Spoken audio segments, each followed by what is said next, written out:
jalanan wirayuda siapa prajurit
Sabdaning kang mantap sakti awing nam astu nama Rahayu sakungkum lare Umomo suto molo Molo temahan sirno Molo sirno temahayu Rahayu sakungkum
tata rupa prawadya kumuro pancasila kanca lan prawadya pala arsa budal tetunggalan rawe-rawe rantas malang-malang butuh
waktu biyen aku sore dhewe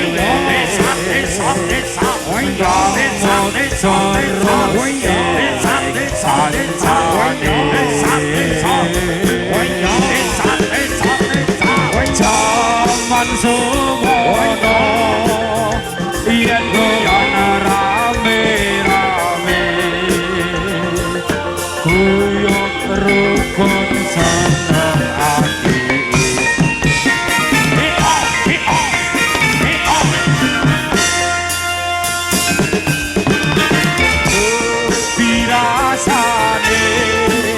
waktu biyen ucap dhewe rambut terus dhewe kancane jaman semono yen dolan rame-rame kuyuk rukun seneng ati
sang satria telah bersiap siaga. Suara derap kuda menyatu dengan lengkung meriam, sorak-sorak bala tentara pendekar kumandang medan pertempuran.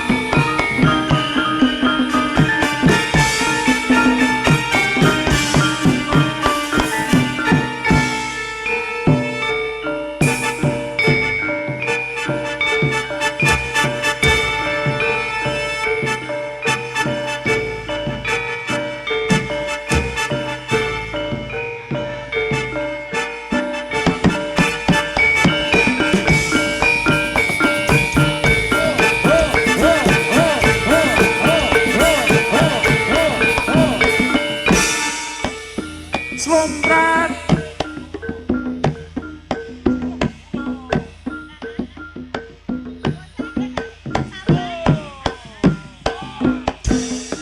Slomprat, slomprat kembang lupa kendang liang ketibun indang konang loro solendro slomprat belok cara kita menyongkang merae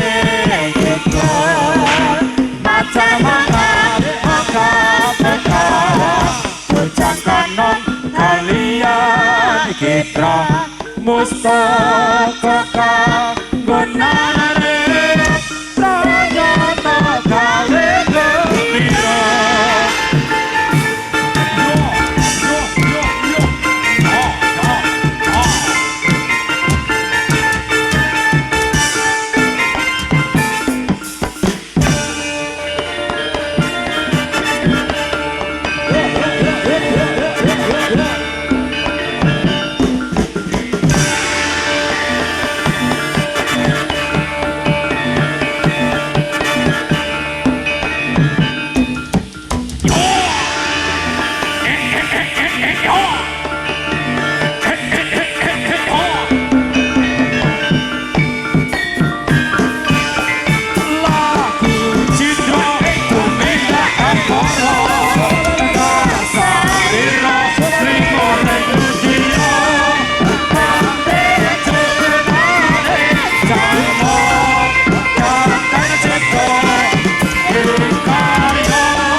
mohon maaf menyampaikan permintaan dari sahabat kita Banser, bawa Banser keamanan di kesempatan malam hari ini.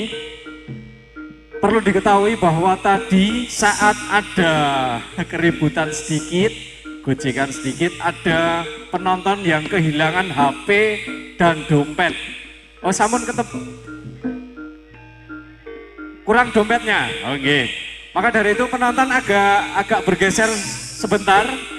Penonton yang ada di sebelah timur panggung untuk bergeser sebentar untuk teman-teman mencari adanya dompet yang jatuh tadi.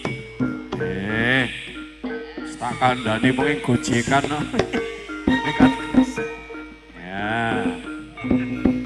Ya. Monggo Kang Arit dicari dulu. Dan mohon maaf nggih, kami menghimbau dan juga menyampaikan himbauan dari Polsek Koramil Kemalang dan juga rekan-rekan Banser untuk semua para pemirsa sama-sama dijaga ketertibannya, dijaga keamanannya, karena ini adalah aksi damai, aksi solidaritas kemanusiaan. Maka dari itu jangan sampai ada kejadian seperti tadi. Belum ketemu, monggo dicari dulu. Teman-teman agak bergeser ke sebelah selatan dulu. Ya, monggo biar leluasa untuk teman-teman keamanan dari Bapak Banser mencari dompet yang jatuh tadi. Pokoknya ampun ngantos enten gelutan mulai ngonek gelutannya tak du karo Mbak Trubus. Woi, kok ditandingi karo Trubus ya gayang ya.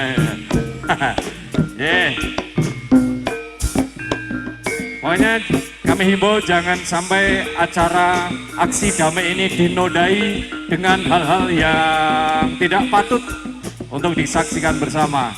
Sembah nuwun.